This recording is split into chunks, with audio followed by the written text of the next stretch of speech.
Page 25। भारतीय संस्कृति। आवाज कट रही है। भारतीय संस्कृति आत्मा को हमारी सत्ता के सत्य और हमारे जीवन को आत्मा की एक अभिवृद्धि एवं विकास के रूप में मानती है। वह सनातन को, अनंत को, परम एवं सर्व को देखती है। वह इसे सभी के निगूढ़ सर्वोच्च आत्मा के रूप में देखती है। इसी को वह भगवान, नित्य, यथार्थ के नाम से पुकारती है। जो ऊपर बोल्ड के अंदर लाइन है, इसमें एक में ही सार आ गया कि वास्तव में इस संस्कृति का, क्योंकि हम मूलभूत भाव और विचार उसकी बात कर रहे हैं, किस तरीके से उसने उसको एग्जीक्यूट किया ये बाद में आ जाएगा। तो आत्मा को हमारी सत्ता के सत्य, हमारी सत्ता के अंदर जो जो अंग हैं, जो भी हम अपनी सत्ता को मानते हैं, उसका वास्तव में सत्य हम किसको मानते हैं? शरीर का जो अपना सत्य है उसको, प्राण का अपना सत्य है उसको। इन सारों का सत्य वास्तव में ये ग्रहण किससे करते हैं? ये आत्मा से, क्योंकि उसके रूप हैं ये एक विशेषता है। यही एक चीज है जो भारतीय संस्कृति लेके चली और हमारे जीवन को आत्मा की एक अभिवृद्धि एवं विकास के रूप में मानती है। वह सनातन को, अनंत को, परम एवं सर्व को देखती है। इसे सभी के निगूढ़ सर्वोच्च आत्मा के रूप में देखती है। मतलब एक सर्वोच्च सत्ता को देखा, और वो सत्ता अगर ऐसी हो जिस तक नहीं जाया जा सकता हो, तब तो हम उससे कैसे संपर्क करें? पर क्योंकि वही जो सत्ता है वह सभी की निगूढ़ सर्वोच्च आत्मा भी है, और हर एक का अपना एक वहां तक पहुंचने का तरीका है। इसीलिए सारों को पूर्ण स्वतंत्रता है अपने मार्ग से उस सर्वोच्च तक पहुंचने के लिए। तो अगर हमको पूछा जाए कि ये संस्कृति क्या है, इसका मूल भाव क्या है, और जिन रूपों का इसने विकास किया उनका जस्टिफिकेशन क्या है, कैसे एक्सप्लेन करें, तो ये एक ऐसी परिभाषा हमको दी जा रही है, जितना ही हम इसमें गहनता से प्रवेश करेंगे, सारी चीजों का एक्सप्लेनेशन भारतीय संस्कृति का हमको डिराइव होने लगता है। जो भी चीज हम नहीं समझते वो फिर से हम इसको रेफर कर सकते हैं कि भी क्यों ये साहित्य में क्या कर रही थी, ये चीज कर रही थी, अब कैसे कर रही थी, वो सूत्र हमको इससे मिल सकता है। ये उसकी फंडामेंटल पुकार है, ये चीज करती है वो। और वह मनुष्य को प्रकृतिगत परमात्मा की सत्ता की एक अंतरात्मा एवं शक्ति के रूप में देखती है। अब एक तो मनुष्य को देखा जाए इस तरीके से कि वो अंतरात्मा और एक शक्ति है, तो जीवन को क्या गौरव मिल जाता है ये देखिए। और उसके अंदर ही अगर जीवन को ये मान लिया जाए कि ये तो भौतिक है, जड़ भौतिक है, जिसमें प्राण तत्व मिला हुआ है, इसका ही अपन कितना आनंद ले सकते हैं, तो जीवन का क्या हो जाएगा? इन दोनों भाव के अंदर एक के अंदर जीवन को गौरव प्रदान कर देता है, और दूसरा है वो बिल्कुल पाशविक बना देता है। तो फंडामेंटल आपका कंसेप्शन क्या है जीवन के बारे में, उससे तो फर्क पड़ जाता है सारा का सारा। इस आत्मा की ओर, इस परमेश्वर की ओर, सार्वभौम सत्ता, सनातन, अनंत की ओर सीमित चेतना का उत्तरोत्तर विकास, एक शब्द में उसकी साधारण अज्ञ मतलब अज्ञान में, प्राकृत, प्राकृत मतलब जैसी वो पैदा हुई है, बिना संस्कार के, जैसी नेचुरली वो है। अगर हमको संस्कारित न किया जाए, शिक्षित न किया जाए, तो हम एक प्राकृत सत्ता जिस तरीके के हैं वैसे हैं। तो उस अवस्था से सत्ता का उज्जवल दिव्य प्रकृति में विकास के द्वारा आध्यात्मिक चेतना में विकास, यह ही भारतीय विचारधारा के लिए जीवन का अर्थ एवं मानव जीवन का लक्ष्य है। ये ही उसका लक्ष्य है। पर अब ये एकमात्र लक्ष्य है, पर कैसे इसके अंदर सबको लेके चलें? भाई इसमें तो हर जने की अपनी अपनी पुकार है, अपना अपना तरीका है। किसी भी एक को किसी दूसरे के मार्ग से नहीं लेके जाया जा सकता, हर जने की अपनी पुकार है। पर हाँ, वो चाहे व्यापार कर रहा है, चाहे राजनीति के अंदर है, चाहे वो कोई सेवा का कार्य कर रहा है, चाहे कोई पांडित्य का कार्य कर रहा है, सारों की पुकार एक ही है। मार्ग उसका अपना हो सकता है, पर उसकी अपनी सत्ता का जो सर्वोच्च सत्य है, उस तक कैसे शीघ्रतम पहुंचा जाए, इसीलिए वर्ण व्यवस्था को लागू किया गया। अगर किसी शूद्र को कहा जाए, शूद्र आंतरिक वर्ण की बात हो रही है, बाहरी पेशा या जन्म से शूद्र की बात नहीं हो रही, वो तो क्लियर हो जाएगा। इसलिए वो आज भी उतना प्रासंगिक है। अगर हम ये कहें कि वर्ण व्यवस्था हटा देनी चाहिए, ये तो इनग्रेन्ड है। मेरे को एक आंतरिक पुकार एक तरीके की है, माँ मेरे को उस मार्ग से लेके जाएगी, मेरे को उसमें सुविधा होगी। आपको आपके मार्ग से लेके जाएंगी। वो इस पे निर्भर करेगा कि आपका आंतरिक वर्ण क्या है। वो बाहरी वर्ण या पेशे की बात नहीं है। दिव्य प्रकृति के और जीवन के इसी गंभीरतर और अधिक आध्यात्मिक विचार की ओर आधुनिक यूरोपीय चिंतन का वह भाग जो सबसे शक्तिशाली और फलप्रद परिणामों की संभावना से अत्यंत परिपूर्ण है। ये थोड़ा सा टेढ़ा सेंटेंस है कि दिव्य प्रकृति जिसकी हम बात कर रहे हैं और जीवन, इनके जो गंभीरतर मतलब जो ज्यादा प्रफाउंड सत्य हैं और अधिक आध्यात्मिक विचार की ओर आधुनिक यूरोपीय चिंतन, जिस समय श्री अरविंद ये लिख रहे थे, उस समय का जो यूरोपीय चिंतन था, उसका जो सबसे शक्तिशाली और फलप्रद परिणामों की संभावना से परिपूर्ण, मतलब फ्रूटफुल, जिसके अंदर आप एक ऐसा विचार कर रहे हो जो फ्रूटफुल नहीं है और एक आप ऐसा विचार कर रहे हो जो काफी फ्रूटफुल है, जिसके परिणाम है आप खुद देख सकते हैं कि एक ऐसा विचार, एक ऐसा उपक्रम, एक ऐसा अभियान जिसका न आपके लिए कोई प्रासंगिकता है न किसी और के लिए, वहीं आपने एक ऐसा अभियान शुरू किया जो खूब फ्रूटफुल है, जिसमें आपको खुद को पता नहीं हो कि इसकी ये संभावना भी खुल सकती है। तो वैसी एक शक्तिशाली और फलप्रद परिणामों की संभावना से अत्यंत परिपूर्ण है। उस समय का एक सेक्शन ऐसा था, श्री अरविंद कह रहे हैं, जिसमें यह संभावना नजर आती थी यूरोप के चिंतन में। पहले ही बढ़ते हुए वेग के साथ झुक रहा है, उसका एक सेक्शन यूरोप की चिंतन धारा का इस ओर झुक रहा है। श्री अरविंद को यह प्रवृत्ति मॉडर्न यूरोप उस समय का, ऑलरेडी इसके अंदर कितने बरस बीत गए, जब श्री अरविंद लिख रहे थे उसमें और आज के बीच में ही कितने बरस बीत गए। तब श्री अरविंद ने एक सेक्शन ऐसा देखा था कि जो सर्वोच्च धारा है यूरोप के चिंतन की, उसका एक भाग अध्यात्म की ओर झुक रहा है। ये उन्होंने कहा, यह झुकाव बर्बरता की ओर पलटाव हो सकता है। तो वहीं यूरोप के अंदर दूसरों का यह मानना था कि ये जो सेक्शन जो आध्यात्मिकता की बात करता है, ये फिर से बार्बरिज्म की ओर झुकाव है।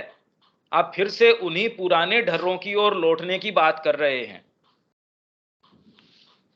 या उसकी अपनी वर्धनशील एवं परिपक्व संस्कृति का एक उच्च स्वाभाविक परिणाम हो सकता है। इसके दो तरीके हो सकते हैं इस तरीके के झुकाव के, कि आइदर तो ये एक संस्कृति परिपक्व अवस्था के अंदर गई, जैसे एक बच्चा है धीरे धीरे सीखता है, मानसिक तरीके से विकसित होता है, अब उसके कोई ऐसा विचार आया तो ये उस विचार का परिणाम हो सकता है कि वो आध्यात्मिकता की ओर झुकाव है, या ये फिर से उन्हीं पुराने ढर्रों के अंदर, बर्बरता के अंदर लौटना हो सकता है। ऐसी दो आक्षेप किए गए स्वयं यूरोप के अंदर ही इस चिंतन के प्रति। यूरोप में, मॉडर्न यूरोप जो श्री अरविंद के समय का था, उसमें इस तरीके की प्रवृत्ति श्री अरविंद ने देखी। उसी के प्रति यूरोप में ही आक्षेप था उन लोगों के लिए। कुछ तो ये कह रहे थे कि ये फिर से बर्बरता की ओर लौटना है, आदि मानवता की ओर लौटना है। पर श्री अरविंद कह रहे हैं कि ये ऐसा भी हो सकता है कि एक परिपक्व संस्कृति, पहले तो वो अपने शैशव काल में थी यूरोपीय संस्कृति, धीरे धीरे उनमें से कुछ एक अंश ऐसा है, वो वर्धनशील और परिपक्व है, हो सकता उसका परिणाम हो इसकी तरफ आना। जैसे धीरे धीरे हम सारे अपने जीवन के हेतु से जब ग्रो करते हैं, तब ये कहते जीवन का ये कोई अच्छा ढंग नहीं है, अपना सर्वस्व क्यों न मां को दे दिया जाए। आपके ये विचार आया, कोई दूसरा कहता है ये फिर से उन्हीं ढर्रों में गिर रहा है, या ये कह सकता है कि आपके जीवन का अब एक ऐसा पड़ाव है जिसमें आप परिपक्व अवस्था में हैं, तो आपकी तृष्णा या लोभ या लालसा पुरानी चीजों के लिए नहीं है। तो ये दोनों चीजें इसमें हो सकती हैं। इसलिए श्री अरविंद ये कह रहे हैं ये एक ऐसा प्रश्न है जो यूरोप को तय करना है, ये तो यूरोप को तय करना है। किंतु भारत के लिए सदा ही, तो यूरोप में ये झुकाव उस समय उनको महसूस हुआ, पर भारत में तो झुकाव क्या, सारी संस्कृति का आधार ही यही है, ये कह रहे हैं श्री अरविंद। किंतु भारत के लिए सदा ही आत्मा, भगवान, आत्म तत्व की आदर्श अंतः प्रेरणा, या यूं कहें यह आध्यात्मिक अंतर्दर्शन, एक वैश्व चेतना से सन्निकटता, एक वैश्व बोध, वही वैश्व चेतना से सन्निकटता का ही परिणाम है। हम कहें वसुधैव कुटुंबकम, कि सारा जो है वो हमारा परिवार ही है, पूरा जगत है। ये भावना कहाँ से, ये सन्निकटता जैसे ही हम आत्मा में प्रवेश करते हैं, हृदय में प्रवेश करते हैं, ये वैश्व भाव अपने आप ही धीरे धीरे, अगर हम बाहरी प्रकृति में निवास करते हैं तो फिर बाद में ज्यादा से ज्यादा अहम भावापन्न होते जाते हैं, और जो ही आंतरिक तरीके से जीते हैं ये वैश्व चेतना और उससे सन्निकटता आती जाती है। या यूं कहें ये आध्यात्मिक अंतःदर्शन, वैश्व चेतना से सन्निकटता, एक वैश्व बोध एवं अनुभव, एक वैश्व विचार, संकल्प, प्रेम, आनंद, जिसमें कि हम सीमित, अज्ञानी, दुखग्रस्त अहम को विलीन कर सकते हैं। हमारी वर्तमान अवस्था सीमित, अज्ञानी, दुखग्रस्त अहम के ऊपर आधारित है। उसको जब हम वैश्व चेतना के अंदर जाते हैं तो उसी में वो विलीन हो सकती है। ये सूत्र भारतीय संस्कृति का आधार रहा है। परात्पर, सनातन एवं असीम की ओर गति, और मनुष्य को उस महत्तर सत्ता की एक अंशभूत सचेतन अंतरात्मा एवं शक्ति के रूप में ढालना, उसके दर्शन का, दर्शन मतलब फिलोसफी का तन्मयकारी उद्देश्य, तन्मयकारी उद्देश्य का मतलब ये हुआ कि जिसमें वो तल्लीन रहता हो। मेरे सारे काम किस तल्लीनता के अंदर हैं? भाई हर व्यक्ति के एक का किसी का बिजनेस के अंदर तल्लीनता है, तो उसके जितने भी एक्ट्स हैं, उसका जो बातचीत है, सारा उसका जीवनचर्या है, उसकी तल्लीनता उसका बिजनेस है। किसी का उसका परिवार है, किसी का हो सकता है कला के क्षेत्र में है तो सारे दिन उसकी तल्लीनता एक चीज में है। तो दर्शन की तल्लीनता का उद्देश्य, उसका जो दर्शन है, यहाँ की फिलोसफी है, ये श्री अरविंद कंपेयर करेंगे कि कैसे यूरोप की फिलोसफी एक समय के बाद में प्योरली मेंटलाइजिंग बन गई, खाली मानसिक विलास बन गया, जिसका रियलिटी से, आत्मा से संबंध है वो विच्छिन्न हो गया, वो टूट गया।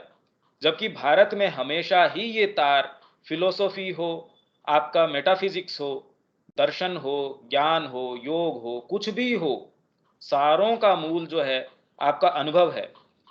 अगर वो आध्यात्मिक अनुभव से शून्य है तो उसको कोई भी चैलेंज कर सकता है और वो कभी भी उसके पांव नहीं रह सकते। यहाँ ये फंडामेंटल डिफरेंस है।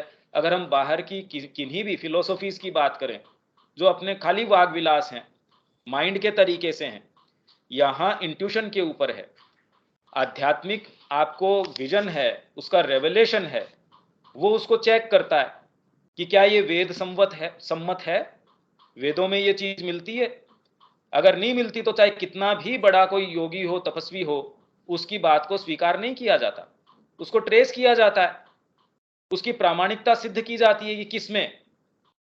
आज कोई भी हमारे दिग्गज हैं, वो कहते हैं इसकी प्रामाणिकता कहाँ, इसमें गीता में मिलती है। कोई ये कहता है इसकी प्रामाणिकता उपनिषद में मिलती है, कोई ये कहता है इसकी प्रामाणिकता वेद में मिलती है। तो मतलब वो अपनी लाइनेज बताते हैं, अपनी प्रामाणिकता बताते हैं। अगर वो वेद सम्मत नहीं है तो उसकी प्रामाणिकता नहीं है। इसका मतलब आपका अनुभव चाहे आपको महसूस होता हो तो भी वो प्रामाणिक अनुभव नहीं है। तो ये एक फंडामेंटल डिफरेंस है जो हमको समझना चाहिए, क्योंकि इतने सारे विचार घूमते रहते हैं, कितनी कितनी चर्चाएं हैं, पर वास्तव में डिफरेंस क्या है? कौन सी चीज है जो भारतीय संस्कृति के अंदर टिक पाती है और उसमें और इसमें कैसे हम अंतर करें? उसके धर्म को थामे रखने वाली शक्ति, उसकी संस्कृति और सभ्यता के मूलभूत विचार रहे हैं। ये इसके मूलभूत विचार रहे हैं। देखिए ये सेंटेंस थोड़े से मुश्किल थे, अब इस पहले तो इसमें कोई ऐसा सेंटेंस जो नहीं शाब्दिक रूप से ही समझ में आ रहा हो, वो कोई अगर है तो ठीक है, नहीं तो आगे हम कमेंट्री में चल सकते हैं, क्योंकि ये सेंटेंसेस थोड़े से टिपिकल रहे।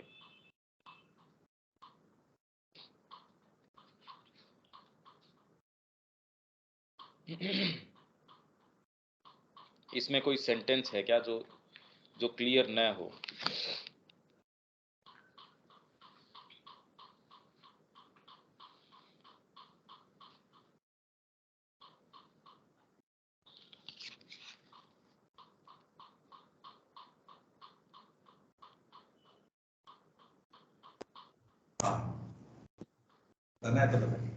इसमें आ जाएगा ये बोल रहे हैं ना, कमेंट्री में आएगा ना इसका एक्सप्लेनेशन और डिटेल। बिल्कुल आ जाएगा, पर कम से कम ये जो मूल सेंटेंस है वो अगर हमको समझ में आ जाए, पहले तो वो समझ में आना जरूरी है। हाँ इसमें कोई सेंटेंस है क्या ऐसा जो कि वो पूरा सेंटेंस पूरा बन नहीं पा रहा, ऐसी कोई है क्या इसमें?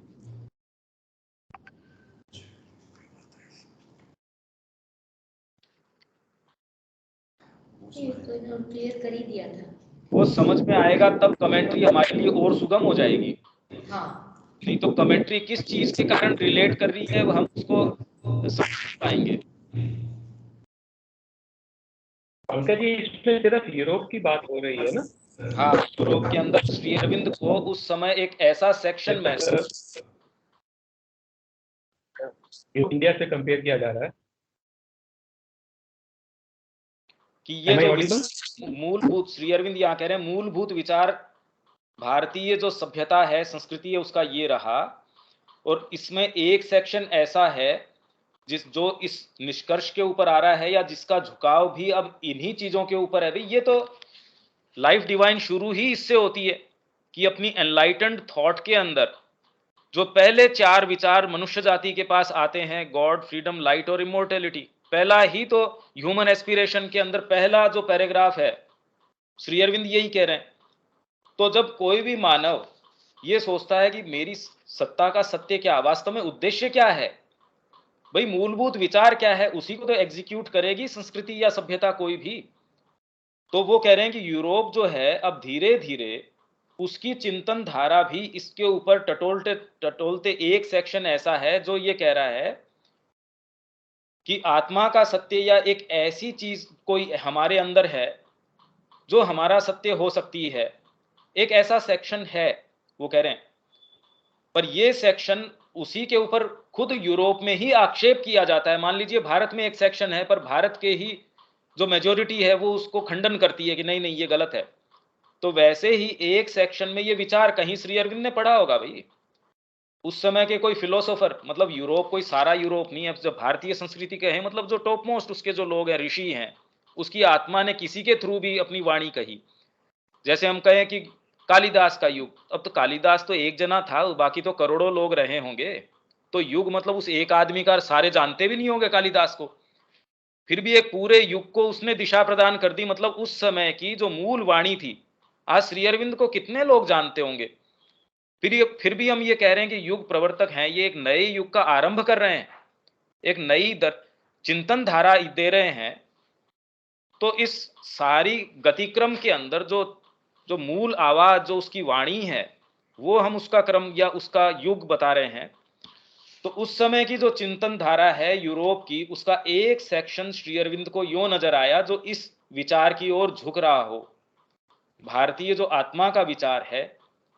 पर अब उसी के अंदर अंतर विरोध है यूरोपीय संस्कृति में, कि ये उनको तय करना है कि ये जो झुकाव है वो बर्बरता की ओर, क्योंकि भारतीय संस्कृति को बर्बर कहते हैं कि ये फिर से लौट लौट के पीछे पुराने अपनी दकियानूसी चीजों के पीछे जाते रहते हैं। अरे आज तो साइंस का युग है, टेक्नोलॉजी का युग है, आप कहाँ ये पुरानी बातें कर रहे हैं।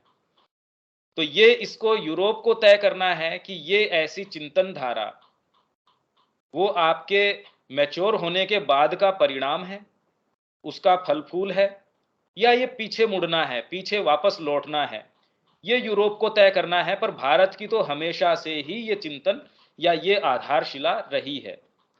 जी निरुपम जी।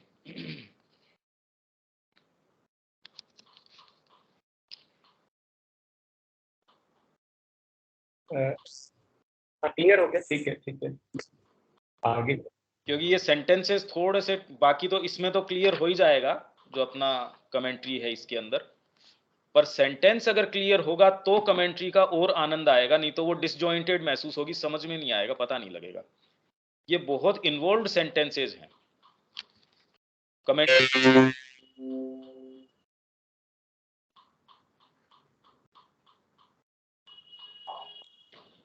भारतीय संस्कृति का मूल भाव यह है कि मनुष्य के अंदर, अब उसी बात को सरल तरीके से, आत्मा के रूप में एक ऐसा सत्य निहित है जो कि शाश्वत है, अनंत है और परमानंदमय है। सारा दृश्यमान जगत जो हमको दिखता है, मतलब चाहे सुनाई देता है, महसूस होता है, दृश्यमान मतलब आपकी इंद्रियों से, या इंद्रियों के आपने जैसे कोई गैजेट भी बना लिया या कोई ऐसी दूरबीन बना ली तो भी वो इंद्रियों का ही एक्सटेंशन है, या किसी भी तरीके से सारा दृश्यमान जगत, सारी बाह्य अभिव्यक्ति मानो उसी सत्य का अपूर्ण, अशिष्ट या विकृत रूप है। ये जो सत्य है, मूल सत्य, उसी का ही दृश्यमान जगत। हम अगर ये इसी चीज को देख पाते हैं उतना ही हम रियलिटी को देख रहे हैं। अगर हम इस तरीके से नहीं देख पाते तो हम रियलिटी नहीं देख रहे हैं। ये प्रामाणिकता हमारे ऋषियों की है, इसलिए हम ये मान के चलते हैं कि हमको उनकी लाइन में आना चाहिए। वो जो सत्य को प्रमाणित कर रहे हैं हमको उस तरीके से देखना चाहिए। भाई कोई संगीतज्ञ है, उसके पास शिष्य जाता है, वो स्वर सही लगा रहा है या नहीं लगा रहा, उसकी प्रामाणिकता गुरु तय करेंगे। अब शिष्य पहले कह दे नहीं मैं आपकी बात नहीं मानता, तो बताइए वो कैसे शुरू करे। हाँ, एक अवस्था विशेष के ऊपर जब वो एक सर्टेन पारंगतता उसमें आ जाए तब वो फिर बाद में प्रश्न कर सकता है। तो वैसे ही ये दृश्यमान जगत, सारी अभिव्यक्ति जो बाह्य अभिव्यक्ति है उस सत्य का, अब कोई कह दे ये सत्य कौन प्राप्त करके आया, कौन कह रहा है? हमारे ऋषि कह रहे हैं, जो हमारे पुरोधा हैं, जो आगे गए हैं, वो इसको प्रमाणित कर रहे हैं, इसको वैलिडेट कर रहे हैं।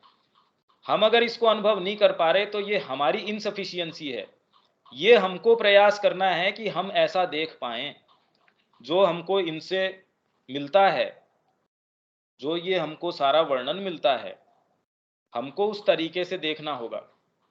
इस अभिव्यक्ति में प्रकृतिस्थ अंतरात्मा अपने उपादान के रूप में, इंस्ट्रूमेंट के रूप में, एक मन, प्राण, शरीर में व्यक्तित्व धारण करती है।